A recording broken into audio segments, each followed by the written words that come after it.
Shalom, Boker Tov. Good morning, everybody. Thank you, Raya and Mordechai, for hosting and broadcasting the shir. In the last shir, we began Mishna Bet of Pirkei Avot. We started to learn about Ben Azai and the different reasons why we should not calculate the importance of one mitzvah versus another mitzvah. The reward of a mitzvah is the mitzvah itself, and the punishment for a sin is the sin itself. The fact itself that a person becomes connected to Hashem through a mitzvah, and God forbid the opposite, a person becomes disconnected from Hashem through doing a sin. So first of all, I would like to learn Tanura, the main commentary for the Mishna of Pirkei Avot and other Mishnas. He says that mitzvah goreret to mitzvah. This is the nature, this is the custom of the world, that when you do one mitzvah, then it brings forth, it causes a person to do other mitzvahs. In other words, before a person does a mitzvah, you don't know what you're getting yourself into, but you do a mitzvah, you see that it's a great experience, and then you want to do another one. And God forbid if a person does a sin,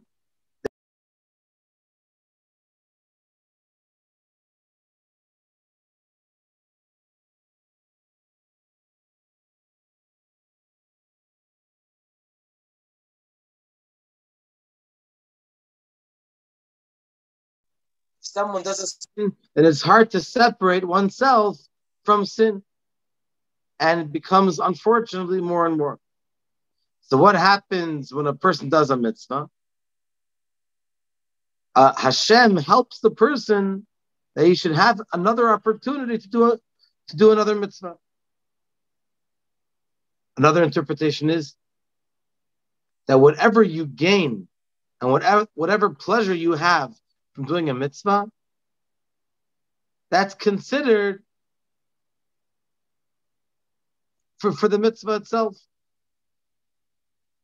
So you have a reward for the mitzvah itself, and also the pleasure that you received through doing the mitzvah.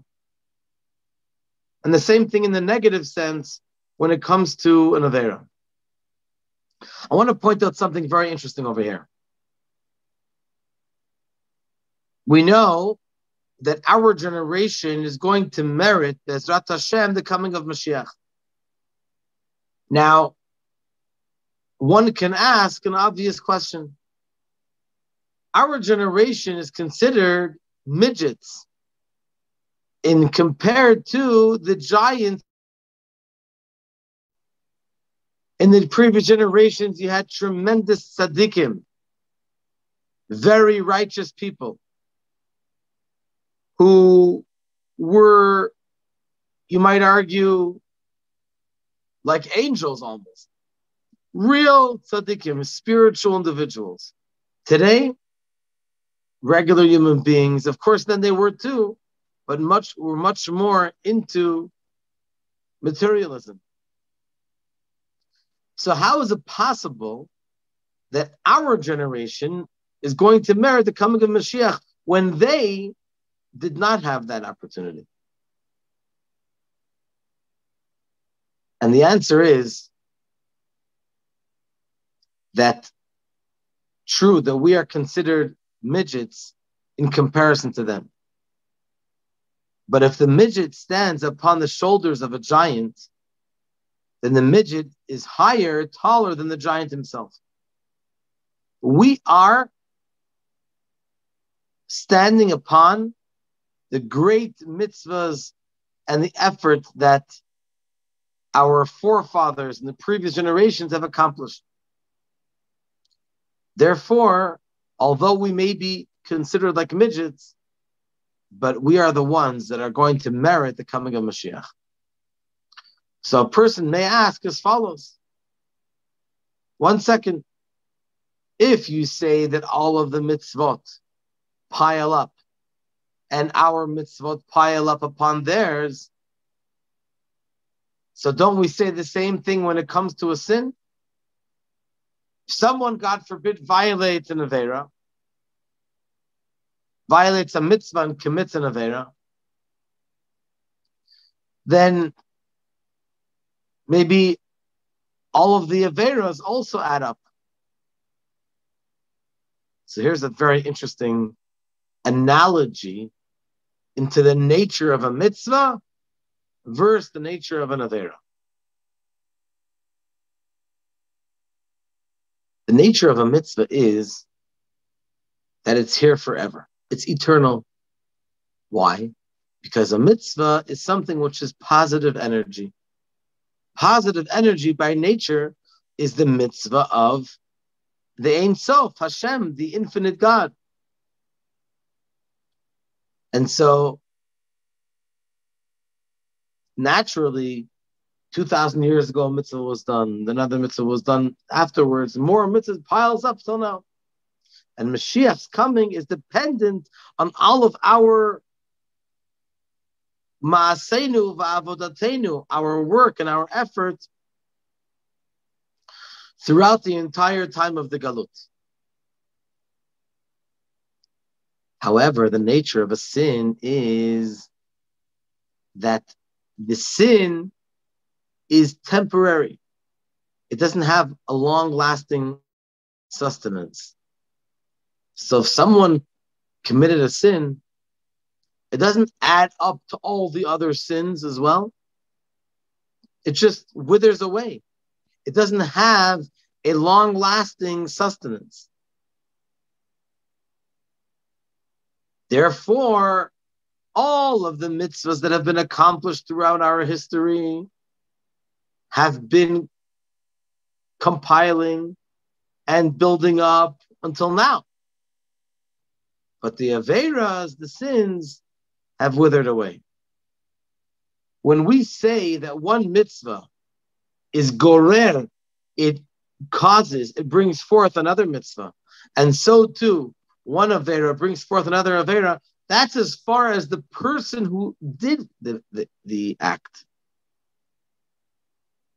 One thing brings a person to do another. But not regarding the thing itself.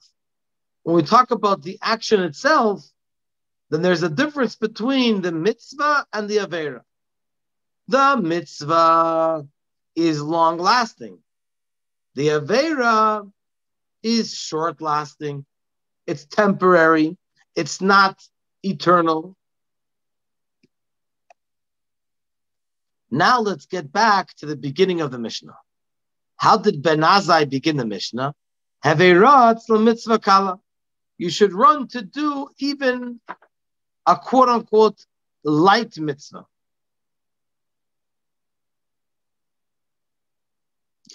So the obvious question is that we learned a couple of times recently that Pirkei Avot does not teach us the regular halacha, the regular mitzvah. For the regular mitzvahs, we have Shulchan Aruch, the code of Jewish law. The Pirkei Avot teaches us lifnim mishurat hadin, beyond the letter of the law. So the question is, it's a clear halacha in Shulchan Aruch. It's a mitzvah to run when you're going to shul. And also for every type of mitzvah, it's a mitzvah to run. So why would Ben Azai find it necessary to record this concept into the Pirkei Avot, which is supposed to be mili de Chassiduta, which is words of Chassidut, pious words, which are beyond the letter of the law? So the explanation is as follows. When a person runs to do a mitzvah, what does that mean? That means that he's so happy, he's full of energy to fulfill the will of Hashem and to give nachat, to give pleasure to the Creator. But when it's not enough to run to do the mitzvah, but the mitzvah itself is actually done with running, with excitement, that means that the simcha and the life, which is by the fulfiller of the mitzvah, is way higher than any limitation. It's not enough for him just to walk regularly, not even to walk quickly. Rather, he runs more than all of his efforts. Makes a very, very strong effort to run. This joy, this simcha, which is expressed through running to a mitzvah, expresses the idea that a person brought himself to a great level of bitul and selflessness to Hashem. He doesn't feel his own being. He just feels Hashem. Because if a person would feel his own being, even though he's doing the mitzvah with joy, but the joy will be limited according to his own understanding, according to his own feelings. And he won't be running and going out of his box. But when he runs to fulfill a mitzvah, then he is proving that he is totally dedicated and devoted to Hashem. His feelings, his own personal characteristics don't really take up any space over here. According to this, we can understand the difference between the halacha and the Shulchan Aruch, and to what Ben Azai tells us over here in the beginning of Mishna 2. In the halacha and Shulchan Aruch, it says it's a mitzvah to run to shul, and also for every single mitzvah. And Ben Azai says over here, you should run to a mitzvah kala, to a light mitzvah. In Shulchan Aruch, we're talking about the regular running, literal running. So even though he's not totally going out of his box, nevertheless, he should actually practically run to do every mitzvah. Because we love doing mitzvahs, and running to do a mitzvah is an expression of our affection to fulfill Hashem's will. But Ben Azai is going moreover, going further in his instruction. He's talking about mitat Chassidut, being pious. And that's not for everyone. The Shulchan Aruch is for everyone. But to be pious, not everybody is on that level of mitat Chassidut. We have to try, we have to aspire, but not everybody's on that level. So Ben Azai is not talking about literally running with your 2 feet. He's talking about the feeling, the energy, and the innermost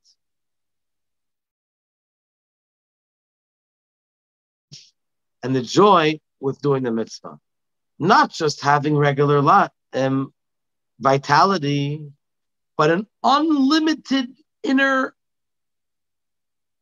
joy and urge to do the mitzvah, which is an expression of the person's total devotion and being given over to Hashem.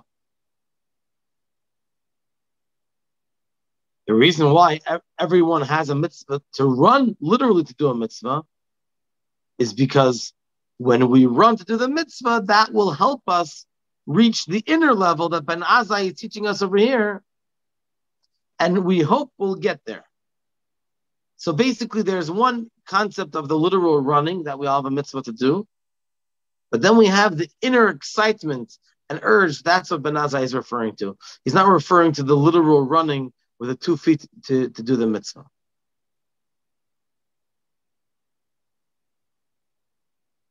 And one more interesting point for today, and that is that the way the Alter Rebbe quoted this Mishnah, as you see in the Siddur of the Alter Rebbe, it's Havei Ratza Mitzvah Kala. Run to do a quote-unquote light mitzvah. There's another version which says, run to do a light mitzvah with one more word, Killa Chamura, as you run to do a more quote-unquote serious mitzvah, more loaded mitzvah. So the question is, it might have been more appropriate, if you will, to have written the text as the other version, because it fits in with what the previous Mishnah, an earlier Mishnah said, the Havei Zarba Mitzvah Kala Kavachamura, the beginning of chapter 2. So why over here did the Alter Rebbe choose this other text? So we have to say that when we're talking about being careful in the mitzvah, so when you're talking about running to the mitzvah, the light mitzvah is not similar to the heavier mitzvah. Then Azai teaches us that you have to run also for a light mitzvah. And from this we understand that also for a heavy mitzvah, also you have to run even more. So it's not the same, it's not necessarily the same urge or the same level of running like by a light mitzvah exactly like the heavier mitzvah. Why?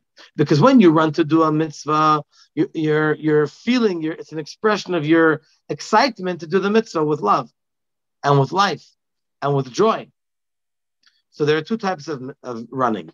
One is like it says later on in chapter 5, we'll get to there soon, Bezrat Hashem, Yehuda ben Tema says, you should run to do a mitzvah like a deer, to do the will of Hashem.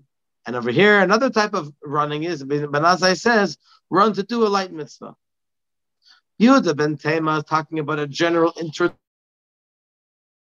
That running is by every mitzvah is the same, because every mitzvah has a common denominator, that it is an expression of running to do the will of Hashem.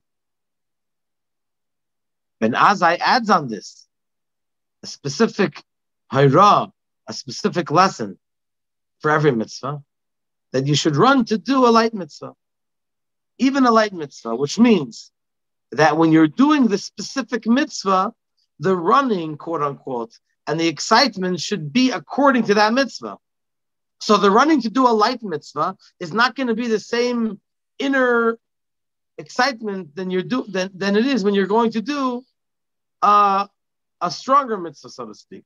That's why, according to the Alter Rebbe, Ben Azai did not mention the word killa chamura, as a person would run when a person is running to do a more loaded mitzvah, if you will. Thank you very much for joining us. I'm looking forward to seeing you, Bezrat Hashem, tomorrow evening for our shir. First of all, tomorrow morning at 9:15, of course, and we'll continue learning this Mishnah 2. And tomorrow evening we'll continue to learn the mimer of the Tzemach Tzedek on love of your fellow Jew, and then we're going to and of course Thursday afternoon everyone's invited to join us to the Lag BaOmer parade, which is going to begin on Betzalel Street at Jara Bachar, Betzalel number 11, and we're going to march with a beautiful marching band and a great parade to the Evelina School on the Sishkin Street, number 38. So Thursday, 3 o'clock, looking forward to seeing all of you. Thank you. Kol Tov.